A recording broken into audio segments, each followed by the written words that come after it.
விஜய் அவர்கள் யாரு கூட வேணாலும் போலாம், அவருடைய தனிப்பட்ட விருப்பம். போன வாரம் விஜய் அவர்கள் கோவால ஒரு கல்யாணத்துக்கு போறாங்க.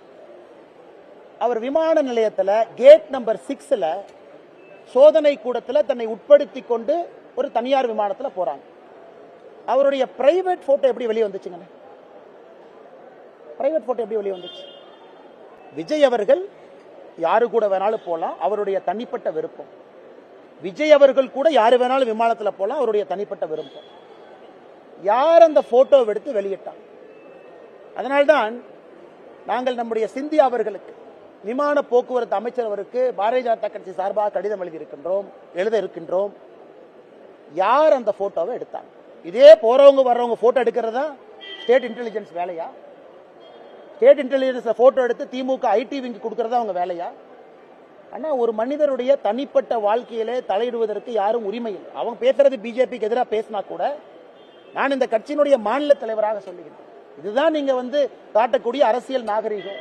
இதுதான் திமுக மக்களை மதிக்கக்கூடிய விதம். யார் வேணாலும் எங்க வேணாலும் போவாங்க, தனியா அவங்க போறாங்க, கல்யாணத்துக்கு போறாங்க, அதையும் போட்டோ எடுத்து நீங்க லீக் பண்ணுவீங்க, ரிலீஸ் பண்ணுவீங்க, பேசஞ்சர் மேனிஃபெஸ்ட் எடுப்பீங்க. அதனால்தான் விமானத்துறை போக்குவரத்து அமைச்சரத்துக்கு எழுதுறோம், சிசிடிவி எக்ஸாமின் பண்ணுங்க. யாரு போட்டோ எடுத்தாங்கன்னு புடிங்க, அவங்க செல்போன்ல இருந்து யாருக்கு அனுப்பிச்சாங்கன்னு எடுத்து எஃப்ஐஆர் போட்டு உள்ள தள்ளுங்க. இது முதல் விஷயம். இரண்டாவது, உங்களுடைய கேள்வி, அண்ணா இன்னைக்கு நடிகர் விஜய் அவர்கள், தமிழக வெற்றி கழகத்தினுடைய தலைவர் அவர்கள், அவருக்கு தெரியும், அவர் உட்கார்ந்து அரசியலை பார்க்கணும், உன்னிப்பா பார்க்கணும். இத்தனை நாளா கொஞ்சம் சினிமாவில் பிஸியா இருந்தாங்க. அதனால 10 ஆண்டு காலம் மோடி ஐயா அவருடைய ஆட்சியை சரியா கவனிச்சாங்களான்னு தெரியல. இப்ப அரசியலுக்கு வந்திருக்காங்க, அதனால அவர்கள் கவனிக்கணும்.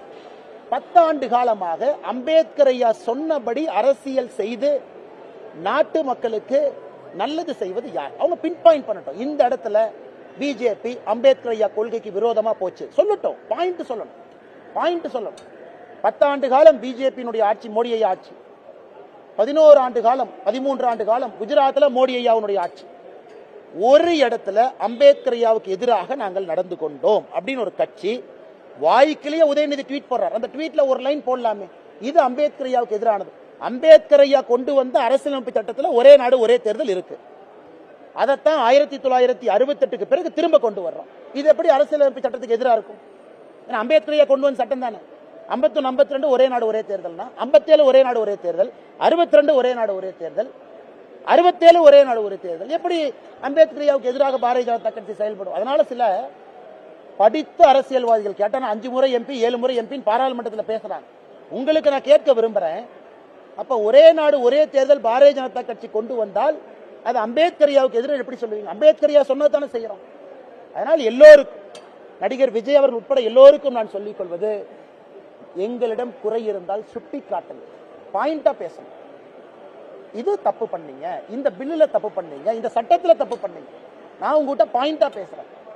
அப்படி யாராவது சொன்னால் நான் தவறு செய்தாலும் கூட திருத்திக் கொள்கின்றோம்.